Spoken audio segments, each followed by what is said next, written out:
How to link your social media accounts to your Temu profile.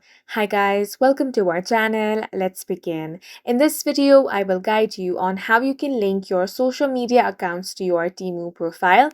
For this, launch open the Temu app on your device. You can download this application from Play Store or App Store. Once you have opened the app, make sure to sign into your account. Once you have signed in, tap on the U icon at the bottom of your screen. From here, tap on the gear icon to open up your settings. Now you have the account security option. Go ahead and tap on that. Here you have the social sign in option. Now you can link your social media accounts to your Temu profile from here. All you want to do is tap on the link option next to the social media that you want. For example, here is Facebook. Tap on the link option over here. Now you will have to enter the credentials of your Facebook account. So go ahead and enter your mobile number or email address.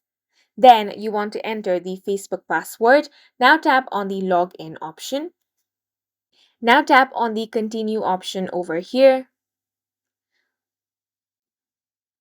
After you do that, as you can see, your social media account has been successfully linked to your Temu profile. And that's it for this video. If you found it helpful, please make sure to hit the like button and subscribe for more videos like this.